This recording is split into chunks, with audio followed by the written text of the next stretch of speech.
Boa noite, você que me ouve neste momento.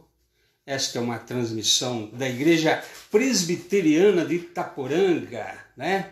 Nesse culto vespertino do dia 22 de março de 2020. E nós vamos iniciar o nosso culto online, né? Fazendo uma liturgia aqui, né? Vamos fazer a leitura do Salmo 122, versículo 1. Alegrei-me quando me disseram, vamos à casa do Senhor. Né? Sempre a gente citava desde criança esse versículo, né? E agora faz mais sentido ainda para nós, né? Quando um dia nos convidarem novamente para podermos celebrar os nossos cultos lá naquele local de costume, né? Vamos nos alegrar bastante por podermos participar lá novamente, mais aqui a culto também, né? E sua casa se transforma num culto nesse momento e nós vamos celebrar o nome do nosso Deus. Nada impede, né, a divulgação da palavra, nada impede que louvemos o nosso Deus, né? Nada impede a alegria de servir ao Senhor. Para nós está tudo bem, né? Seja na Amazônia, seja no deserto, numa grande cidade, numa cidade pequena, dentro de uma casa, de uma choupana, numa caverna, nas catacumbas, como em Roma antiga. Louvar o Senhor é muito bom, né? Estar com o povo de Deus, mesmo num grupo pequeno, 2, 3 pessoas, né? O Senhor está presente. E nós vamos cantar o hino 28 aqui, né? Hino 28. Você já acostumou que eu faço isso aqui, né? Não vou colocar vídeo, né? Sob o risco de ser processado por direitos autorais. Então, nada melhor que cantar os nossos hinos mesmo. E o hino 28, né? Assim: tuas obras te coroam como um halo de esplendor, astros, anjos, céus entoam, hino eterno a ti, Senhor. Campos, matas, vales, montes, verde outeiro e verde mar, aves e sonoras fontes formam coro singular. Nós mortais por ti remidos, Deus de glória, Deus de amor, corações aos céus erguidos, celebramos teu louvor. Revelaste amor profundo, insondável, sem igual, enviando Cristo ao mundo a vencer por nós o mal. Fonte és de alegria e vida, és do bem o inspirador. Tua graça nos convida a viver em mútuo amor.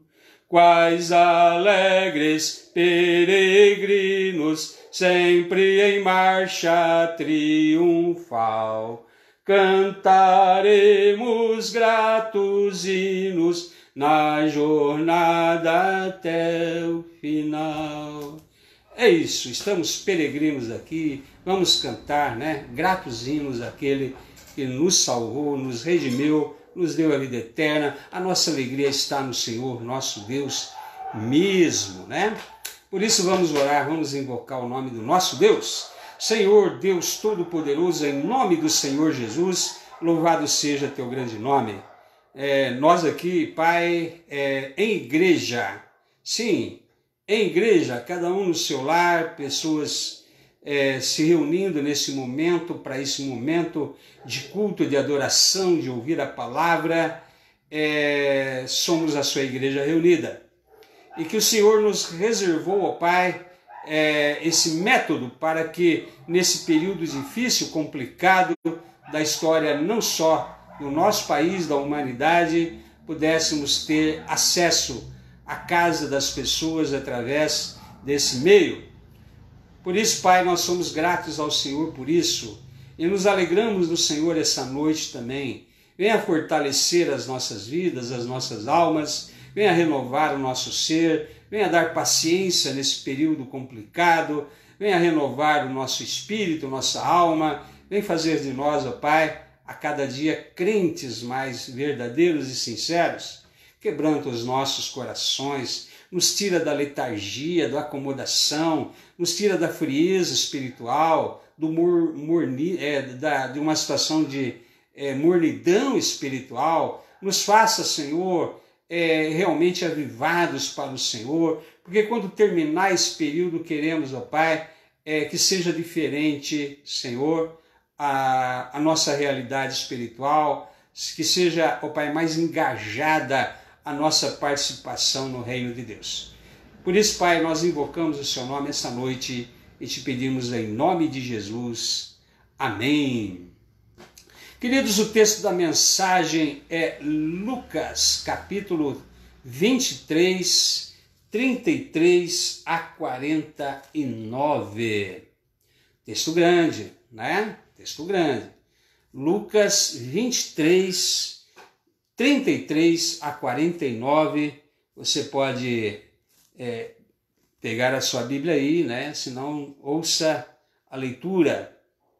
Quando chegaram ao lugar chamado Calvário, ali o crucificaram, bem como aos malfeitores, um à direita, outro à esquerda. Contudo, Jesus dizia: Pai, perdoa-lhes, porque não sabem o que fazem. Então, repartindo as vestes dele, lançaram sortes. O povo estava ali e a tudo observava. Também as autoridades zombaram e diziam: salvou os outros, a si mesmo se salve. Se é de fato Cristo de Deus, né?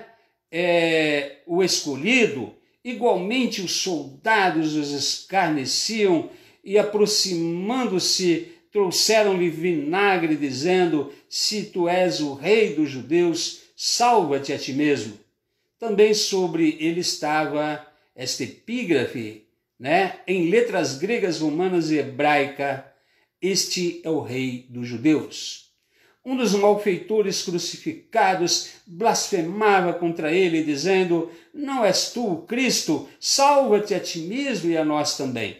Respondeu-lhes, porém, o outro, repreendendo-o, dizendo: nem ao menos temes a Deus, estando sob igual sentença? Nós, na verdade, com justiça, porque recebemos o castigo que os nossos atos merecem, mas este nenhum mal fez. E acrescentou: Jesus, lembra-te de mim quando vieres no teu reino. Jesus lhe respondeu: em verdade te digo que hoje estarás comigo no paraíso. E já era quase a hora sexta, e escurecendo-se o sol, houve trevas sobre toda a terra até a hora nona, e rasgou-se pelo meio o véu do santuário. Então Jesus clamou em alta voz: Pai, nas tuas mãos entrego o meu espírito. E dito isto, expirou. Vendo o centurião que tinha acontecido, deu glória a Deus, dizendo: verdadeiramente este homem era justo. E todas as multidões reunidas para este espetáculo, vendo o que havia acontecido, retiraram-se a lamentar, batendo nos peitos.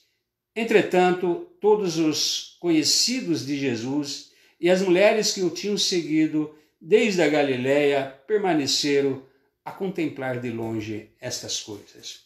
Vou pedir a você que compartilhe, essa live. Outras pessoas também podem ser alcançadas dessa forma, com a ministração da palavra, O mínimo que todos nós podemos fazer é permitir que mais pessoas tenham acesso à exposição da palavra de Deus. Vamos orar. Pai, abençoa, Senhor, a exposição da sua palavra. Permita, Senhor, que neste momento as pessoas ouvindo possam, ó Pai, serem alcançadas pela tua vontade, pela tua mensagem, e assim produza aquilo que o Senhor sempre produz quando a palavra é ministrada. Capacita os ouvintes aí, Senhor, e dá entendimento, dá cada dia mais fé, mais vontade de te servir, arrependimento para a vida. Faz a tua obra, Senhor, nós oramos em nome de Jesus. Sob igual sentença. Aqueles foram os dias mais negros e terríveis da história da humanidade. E se tornaram também, nos dias mais importantes e decisivos para nós. Tanto é que a humanidade hoje é dividida na história antes e depois do Senhor Jesus, Não teve data mais marcante na história da humanidade do que o nascimento, a vinda do Senhor Jesus a esse mundo, seguido da sua morte e ressurreição, porque a ressurreição foi o acontecimento mais espetacular, mais importante, junto com a sua encarnação e a sua morte, que poderia ter acontecido à humanidade. Veja que o Filho de Deus, em meio a uma enorme ignorância, trevas espirituais, se deixa levar para o sacrifício que salvaria aqueles que o estavam matando. Impressionante essa cena, Jesus poderia pedir ao Pai, como ele disse a Pedro, eu posso rogar ao Pai, ele mandaria legiões de anjos para me salvar. É para isso que eu vim, é para esse momento, eu vim dar a minha vida, eu nasci para isso, é a concretização da minha missão no mundo. E Jesus se deixa levar como ovelha para o matadouro, as pessoas na sua ignorância zombando, criticando, bullying, judiando, havendo toda uma série de situações pelas quais elas não estavam compreendendo aquele momento, elas estavam ali totalmente alheias à vontade de Deus para aquilo que estava acontecendo.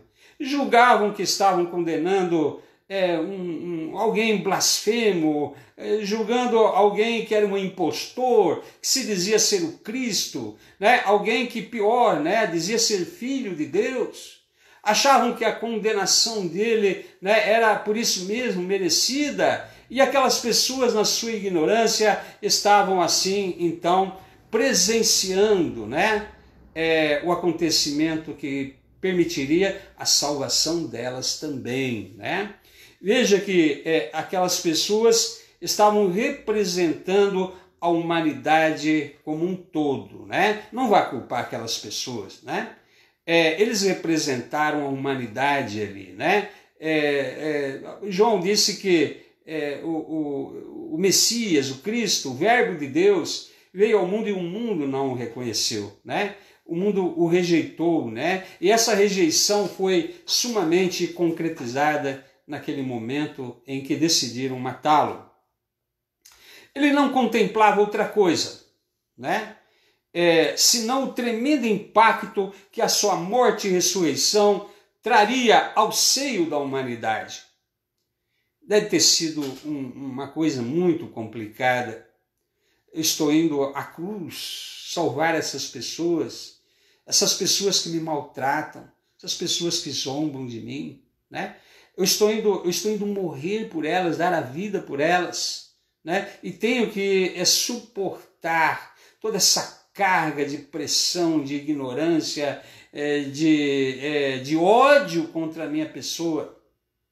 Impressionante como o Senhor Jesus, ele teve ali a capacidade de se manter firme na sua obediência, no seu propósito, pelo qual o Pai o mandou, para dar a sua vida por nós. Somos muito gratos ao Senhor Jesus, por ter vencido, todos esses desafios e chegado à cruz mesmo, oferecendo-se ali como um cordeiro, em favor dos nossos pecados.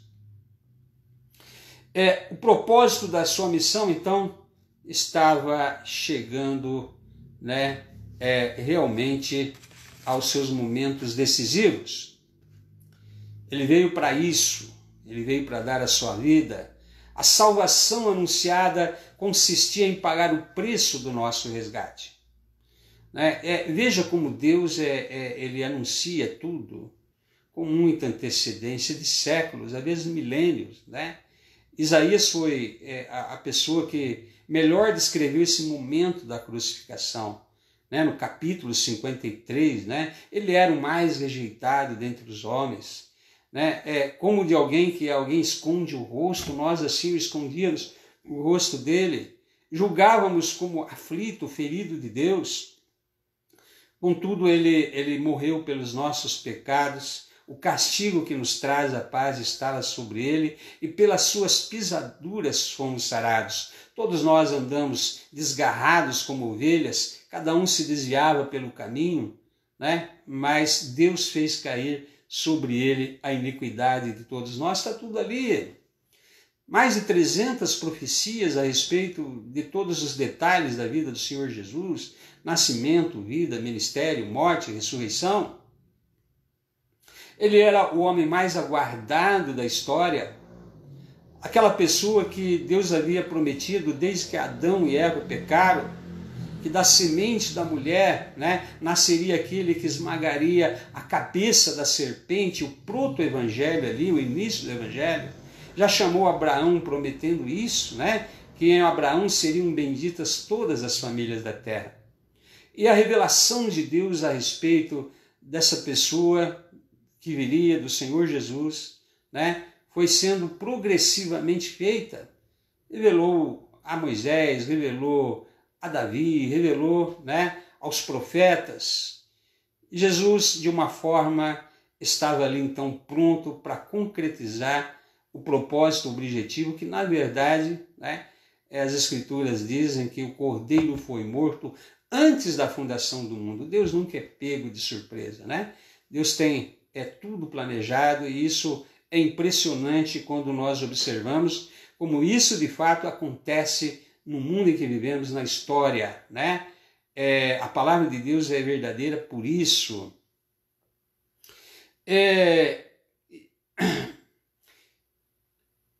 Mesmo que as pessoas por quem ele haveria de morrer não fosse compreender tudo isso a princípio, E essa, na verdade, é uma característica das pessoas que estão em trevas.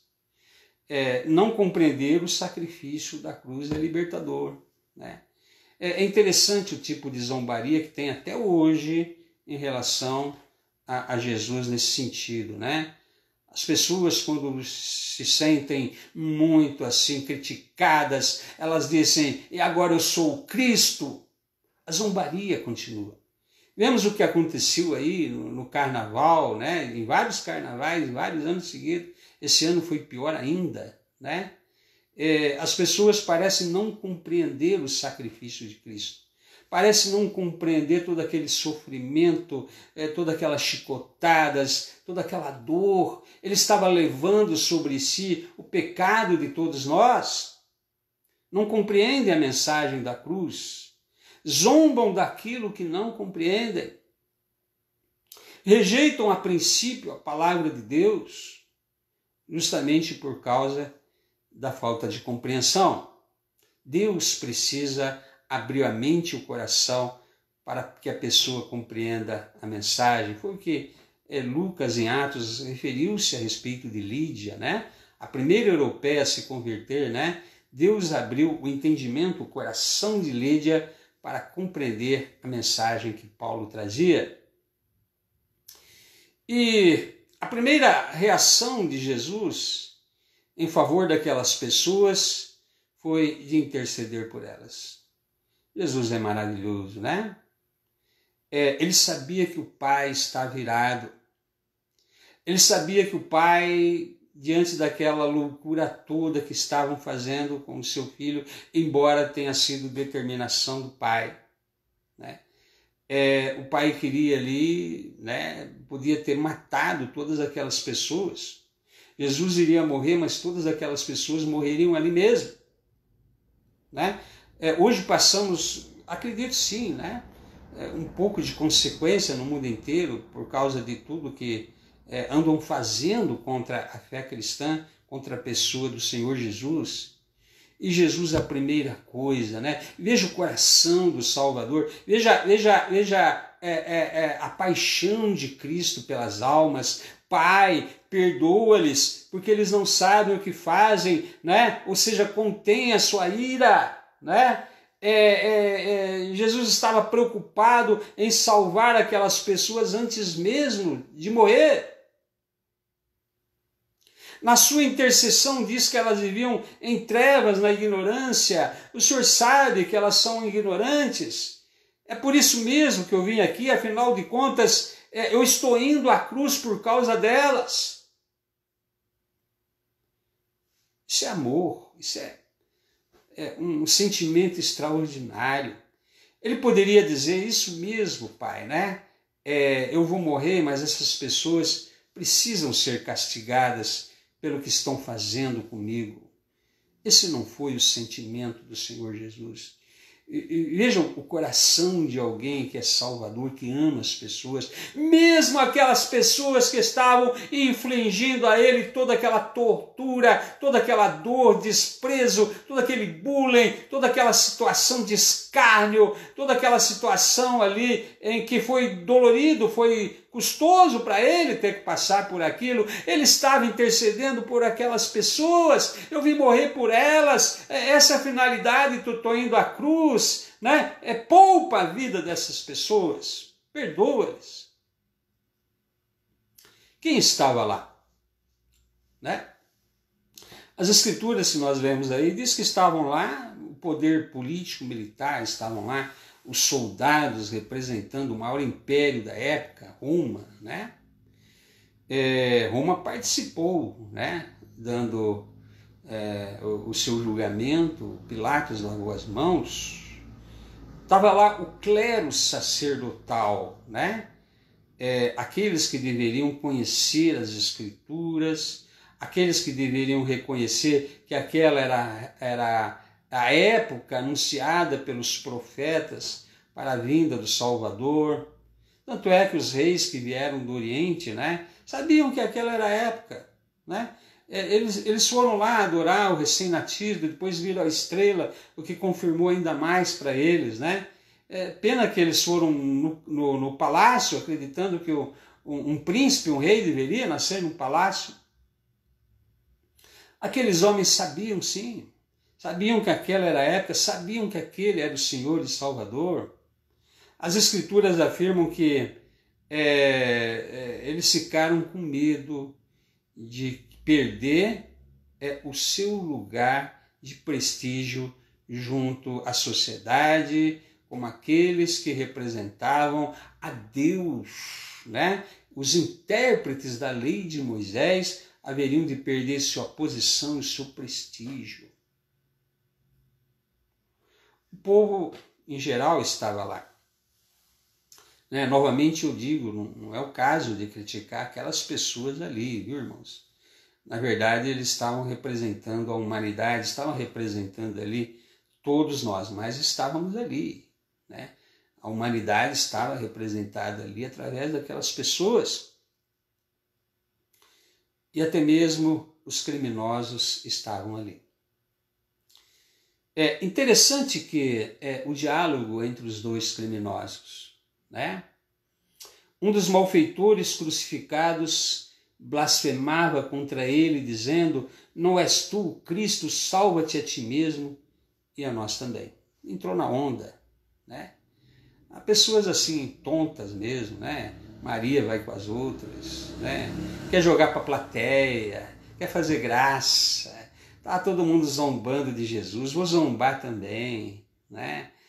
Tem muito palhaço, assim, tem muito idiota, assim, né? Há muitas pessoas que querem ganhar o favor das pessoas, né? Querem entrar na onda. Um ignorante, né? Não sabia nem o que estava fazendo e falando. Jesus intercedeu, né? Ao Pai também. Mas respondendo-lhe o outro, disse: nem ao menos temes a Deus, estando sob igual sentença? E essa é a questão aqui, né, irmãos? né? Nem ao menos temes a Deus, estando sobre igual sentença.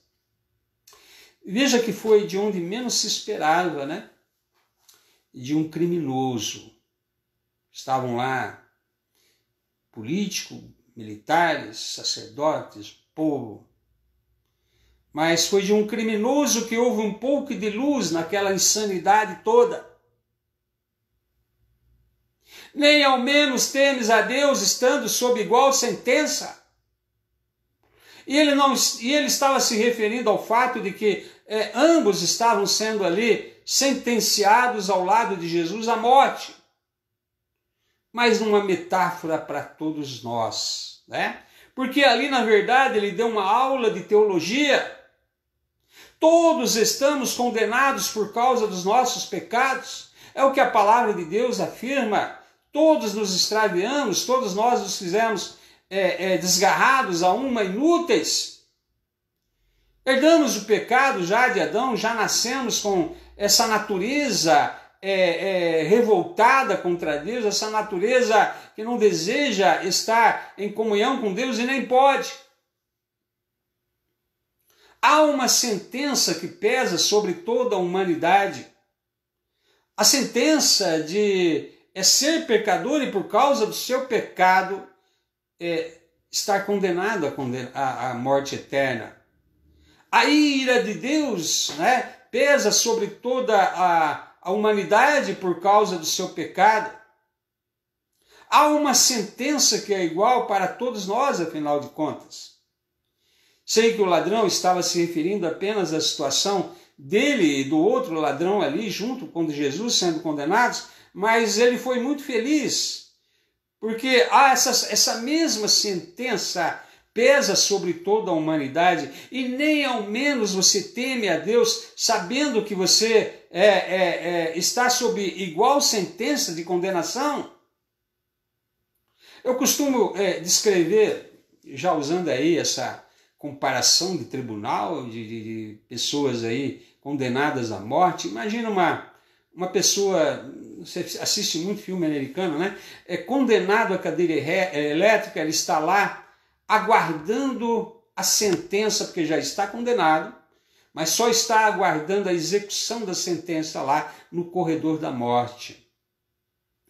Então já é uma pessoa condenada, já foi julgado e condenado, porque o seu pecado condena. Só aguarda o momento em que será condenado. E aí vamos supor que chegasse uma pessoa, algo bem improvável, muito improvável mesmo, chegasse e dissesse para o seu juiz: olha, seu juiz, eu gostaria de morrer no lugar daquele homem. Simplesmente porque eu amo. Ninguém faz isso, né? Ninguém é capaz de morrer, quem sabe até por uma pessoa que você ama, vai lá, mas por um pecador, por um criminoso. Ninguém vai dar a sua própria vida por um criminoso. E Paulo diz isso em Romanos: Deus prova o seu próprio amor para conosco pelo fato de Cristo Jesus ter morrido por nós, sendo que nós ainda éramos pecadores. Todos sobre a mesma sentença. E vamos imaginar o seguinte, que aquele homem já condenado, se o juiz aceitasse, né, que o outro morresse em seu lugar, porque o que interessa é que um crime foi praticado e tem que ser, alguém tem que pagar por ele. Geralmente quem realmente condenou, né, quem o praticou, mas morre tanto inocente, né? E vamos supor que aquele homem, então, que não tinha mais chance nenhuma, esperança nenhuma, passou a ter pelo menos uma. Se ele aceita que aquele homem morra em seu lugar, ele sai com vida, ele que estava condenado à morte. Mas se ele diz: não, senhor juiz, não é justo, fui eu que pequei, né? Estou merecendo justamente a condenação da morte por causa dos meus pecados, esse homem aí nada fez para morrer no meu lugar. Então você estava condenado, e condenado você está e você vai morrer. Mas se você aceita a oferta generosa, amorosa daquela outra pessoa que não merecia morrer, né, em favor de um pecado que é seu, você vai entender essa mensagem do amor de Deus através da sua morte vicária, substitutiva. O justo morreu pelos injustos, né? Aquele que não tinha pecado morreu pelos pecadores, né? A sentença de morte foi executada sobre ele, não sobre aqueles que aceitam a sua graça, são alcançados pela sua misericórdia. Nós então, na verdade, com justiça, né? Se formos condenados, mas Jesus nenhum mal fez, né? Como aquele único homem condenado na cruz, né? Teve toda essa lucidez, essa iluminação, naquele momento tão terrível, nenhuma voz se levantando a favor de Jesus, quase todos os discípulos fugiram, né? Pedro negou a Jesus, só ficou ali João junto com Maria e outras mulheres. E Deus levanta aquela voz como um testemunho, né? Daquilo que na verdade estava acontecendo ali. E ele foi mais longe, né? Como entendendo que Jesus realmente era o Salvador, o Cristo. Ele parece que tinha certeza que Jesus deveria de ressuscitar. Tanto que no versículo 42, né? Ele acrescentou: Jesus, lembra-te de mim quando vieres no teu reino. Jesus estava morrendo ali. Da onde que ele tirou que Jesus voltaria, que estabeleceria, né, o seu reino? Ele cria não somente que Jesus estava morrendo injustamente pelos pecados dele, inclusive, mas cria firmemente que Jesus era o Senhor, o Salvador, o Cristo, e que aquela morte não haveria de ser o fim para Jesus. A morte não poderia ter o poder de retê-lo. Ele cria que Jesus iria instaurar o seu reino ainda, mas veja, para os discípulos todos, morreu, acabou. Né? Logo em seguida, alguns foram para Emaús, onde havia lá termas, né? Foram relaxar, Pedro foi pescar. E aquele homem tinha certeza que não era o fim para Jesus. Aquele homem tinha certeza da ressurreição de Jesus. Lembra-te de mim quando entrares no teu reino. Mas interessante que aqui então começam os fenômenos, as manifestações de Deus, né? Deus poupou a vida daquelas pessoas a pedido de Jesus, mas Deus não deixou de manifestar a sua ira, né? Veja que se fez noite em pleno dia, né? Jesus foi morto mais ou menos às 15 horas, hora do sacrifício da tarde, né? Nesse horário era morto um cordeiro mesmo em favor dos pecados das pessoas. Então, das 3 da tarde até o fim do dia ali houve trevas, houve um eclipse. É interessante que Pedro, depois ali, na mensagem que ele deu no Pentecostes, né, ele fez referência a isso, né? O profeta Joel havia profetizado que nos últimos dias, né, o sol haveria de escurecer a lua, né, haveria de se tornar a lua de sangue. Então o sol escureceu naquele momento, né, como mostrando as tremendas trevas em que a humanidade estava naquele momento, né? Aquele eclipse solar, né? Mostra as trevas espirituais em que a humanidade estava. Foi o dia mais negro da história da humanidade, não só por causa do eclipse, mas ali então Pedro viu o cumprimento da profecia de Joel através daquele eclipse também. Outro fenômeno é que rasgou-se, né, o véu do santuário. Andei lendo a respeito disso. Aquele véu era feito de uma forma tão grossa, né, tão resistente, que se você colocasse um cavalo puxando de um lado, outro cavalo puxando de outro lado, dois potentes cavalos, não seriam capazes de romper, né, não seria aquela cortina, né, aquele véu, tal a maneira como ele era resistente. E aquilo impressionou por isso também, porque como o véu rasga assim, né, de uma hora para outra, né, rasgou. Houve ali o terremoto, né, que foi outro sinal ali que o Senhor deu, né? Mais tarde aconteceu outros fenômenos, né, nos próximos anos, né, nos próximos 40 anos, supondo que Jesus morreu no ano 30, não se sabe ao certo, até o ano 70, quando não ficou pedra sobre pedra daquele templo, alguns fenômenos aconteceram ali, relatados pelos próprios judeus nos seus livros, né, a Mishnah, né, no Talmud. Diz que aquela lã, né, você conhece aquele primeiro capítulo de Isaías, né? Ainda que os vossos pecados sejam como a escarlate, elas se tornarão como brancas como a lã. Porque era colocado, né,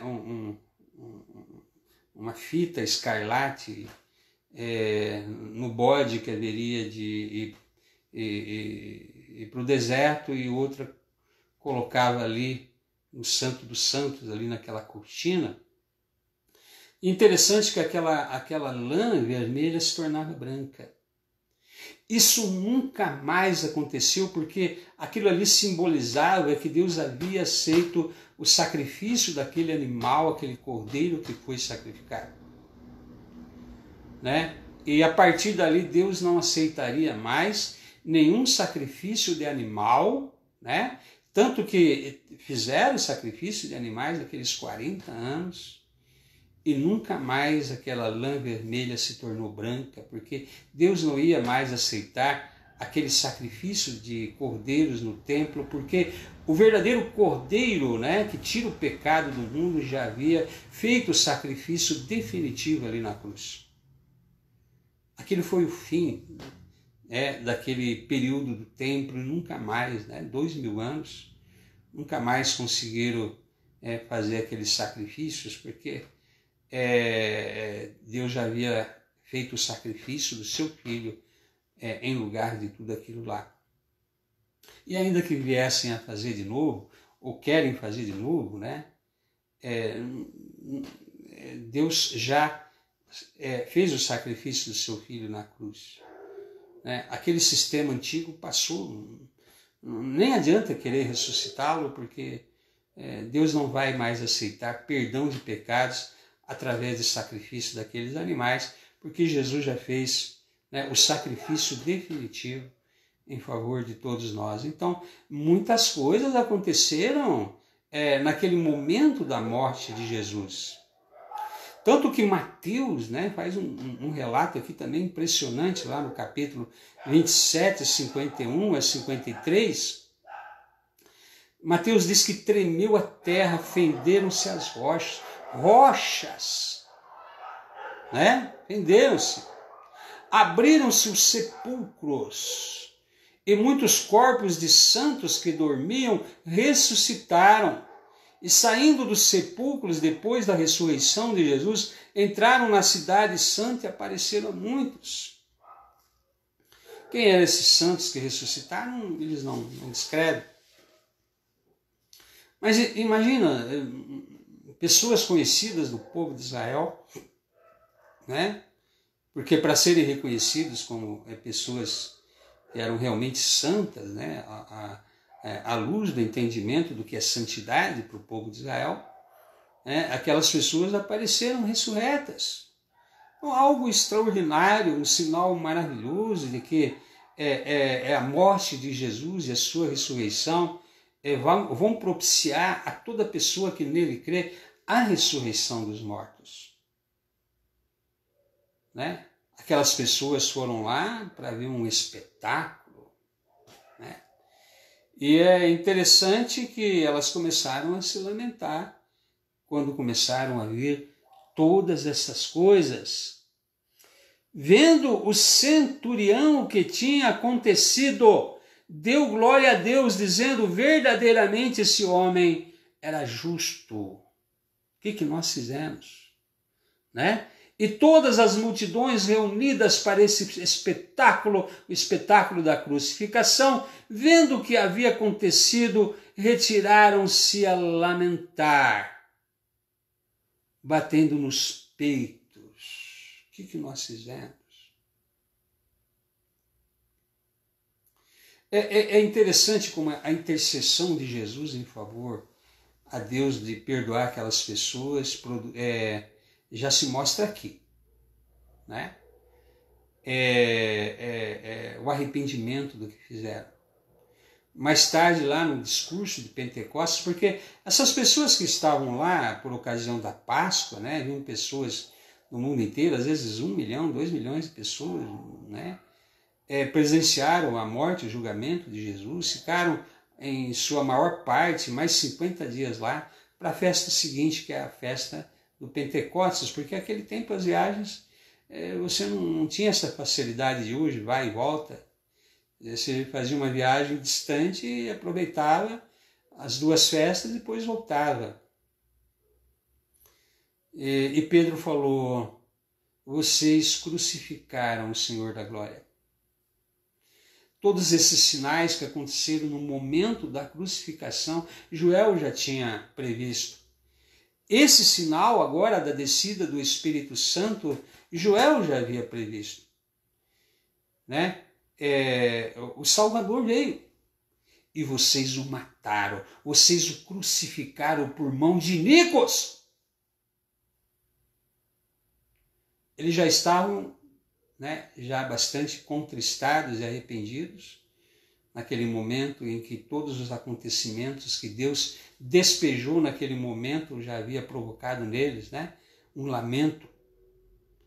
E com o discurso de Pedro a respeito da confirmação de que Jesus ressuscitou e que Deus despejou o Espírito Santo como mais uma evidência da messianidade de que ele era o Salvador. Aquelas pessoas então caíram em si de vez, né? O que faremos? Matamos o Senhor da glória. Há um crime pior do que esse? Deus nos perdoaria por ter feito o que fizemos? Pedro disse: olha, foi por desígnio de Deus, viu, irmãos? Deus já havia designado que Jesus, o Salvador, haveria de morrer. Mas isso não anula a responsabilidade de vocês, porque foram vocês que o mataram. Mas arrependam-se. Arrependam-se e cada um de vós seja batizado, né, para a remissão dos pecados. E aquele dia teve 3.000 conversões. Veja que a intercessão de Jesus naquele momento e todos aqueles sinais que Deus operou, né, em razão da morte do seu filho, provocou pelo menos nessas 3.000 pessoas, né, a compulsão necessária para que quando chegasse a descida do Espírito Santo, e o discurso de Pedro não foi de aliviar, né? Vocês mataram o Senhor da glória. Arrependam-se. Nós, como humanidade, estamos sobre a mesma sentença. Não foram aquelas pessoas que mataram o Senhor da glória, foi a humanidade. Deus anuncia sua ira sobre esse mundo, né? E a humanidade está debaixo da ira de Deus. O único jeito é nos arrependermos, nos reconciliarmos com Deus na pessoa do seu Filho, aceitarmos a oferta do perdão, da salvação. Aí de filho da ira passamos a filho de Deus, né? Olha como Deus é maravilhoso, né? Transformou homens ímpios, cruéis, malignos, que mataram seu filho. Deus aceitou como seu filho também, com os mesmos direitos de herança que o próprio Senhor Jesus.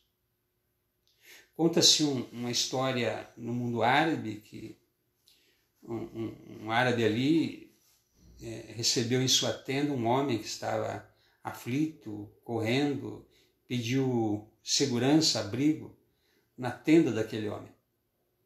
Ele aceitou, deu proteção e abrigo àquele homem. Daí meia hora chegou ali algumas pessoas que estavam atrás daquele homem e viram que entraram na tenda, e viram que ele entrou na tenda daquele homem. Disse: o senhor sabe quem é esse homem aí? Quem é? Esse homem aí matou seu filho. E o senhor está protegendo ele, abrigando ele na sua tenda. Então agora entregue para nós, para que nós matemos esse homem. Falou: de jeito nenhum. Ele pediu a minha proteção. Ninguém vai matar esse homem, não. Né? Ele pediu a minha proteção, e eu dei a minha proteção, e ele não será morto por vocês. Mas ele matou o seu filho, não tem importância. A minha palavra foi dada a ele, e ele viverá. É assim. Estamos sob igual sentença da morte do Filho de Deus. E ainda assim ele nos perdoa e nos aceita como filho, estende sua proteção e cuidado sobre nós.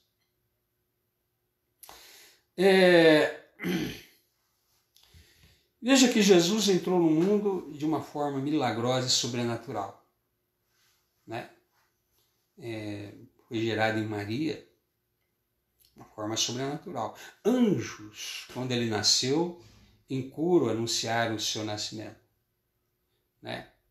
E também sairia desse mundo de forma sobrenatural, né? Ressuscitando dos mortos, ascendendo aos céus.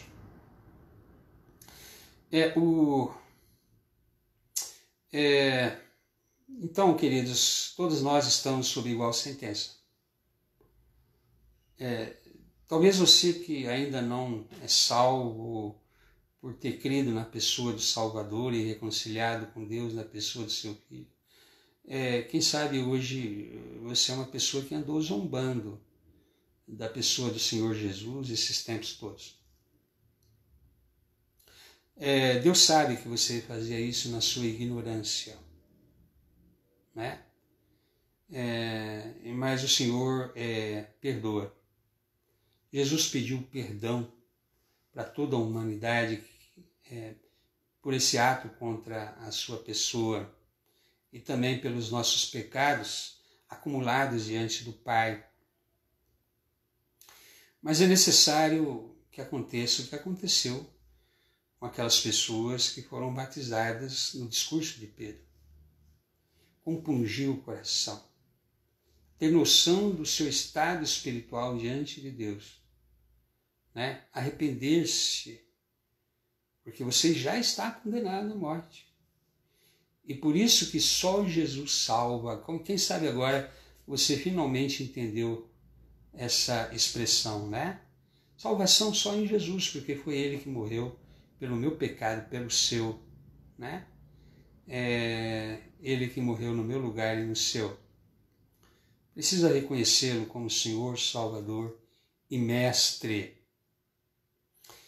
E que o Senhor conceda o arrependimento e a fé salvadora para receber o perdão divino, ser perdoado e ser salvo. Que Deus abençoe as nossas vidas. Você que já se reconciliou com Deus, na pessoa do Senhor Jesus, eu tenho certeza que isso sempre será uma emoção muito grande na sua vida.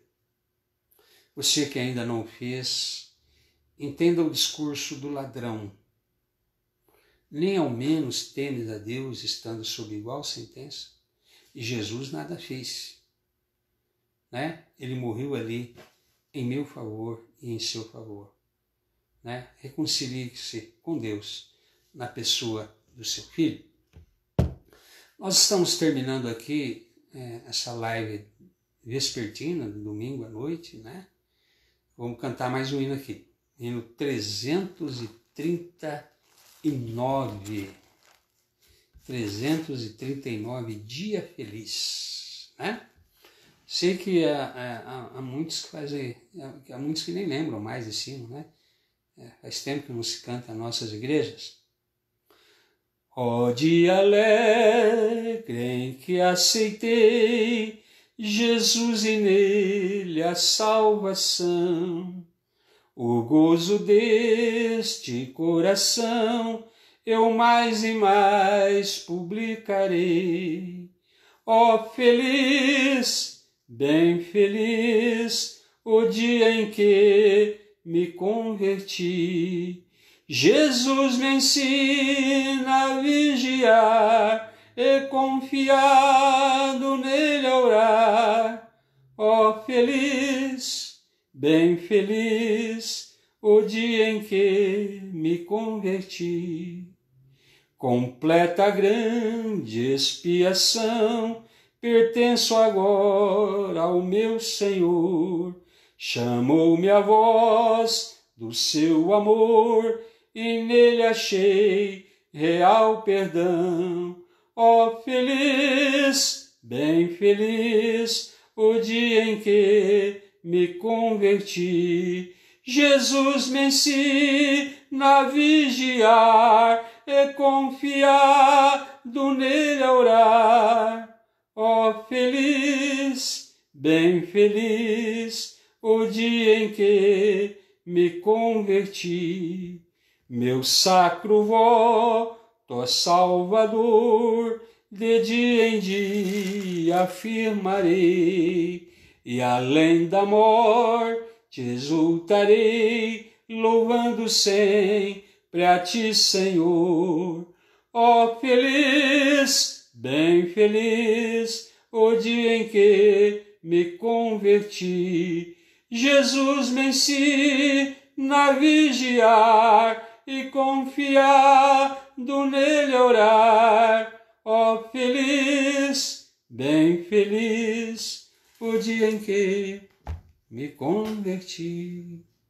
Deus abençoe a sua vida, você que já se reconciliou com o Senhor. As sentenças que eram contra você já foram canceladas, porque Jesus pagou o preço, né, no seu lugar. E também abençoe a você que ainda está sendo chamado pelo Senhor, né, para ser a pessoa salva, né? Se você está sentindo necessidade realmente de dar esse passo de fé, saiba que é o Senhor que está te chamando, viu? Deus já tinha planos para você, Deus, quem sabe, já tinha te escolhido para isso. E uma das evidências é que você está ouvindo essa pregação, e a fé vem pelo ouvir e ouvir a palavra de Deus, né? Dê esse passo de fé, porque é o Senhor que está te concedendo a fé salvadora, né? Aproveite, ore aí na sua casa, peça perdão pelo seu pecado e peça que o sangue de Jesus seja também concedido como um ato de limpeza, salvação, misericórdia para com a sua vida, e convide, né, o Senhor Jesus a entrar na sua vida como Senhor e Salvador. Compartilhe esse vídeo. Você tem que entender que é uma coisa que está ao seu alcance fazer. Nós vamos encerrar aqui com uma oração e uma bênção para você. Senhor, nosso Deus e Pai, estamos encerrando esse culto da noite online. É diferente, né, para todos nós isso, mas o Senhor tem usado esse método para alcançar pessoas que, do contrário, jamais iriam até a igreja, ao templo, melhor dizendo. E o Senhor tem a sua maneira de fazer com que saiamos das quatro paredes e atinjamos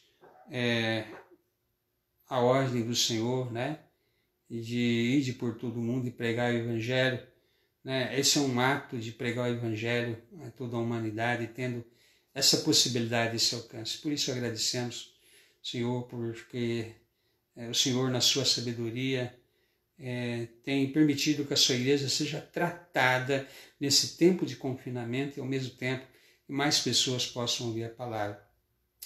Temos mais uma semana de confinamento aí, difícil. Todos nós vamos precisar de uma graça maior. Estenda a sua mão, Senhor, para abençoar. Que a graça do Senhor Jesus, o amor de Deus o Pai, a eterna consolação do Espírito Santo sejam sobre você que está me ouvindo, desde agora e para sempre. Amém. E Deus abençoe.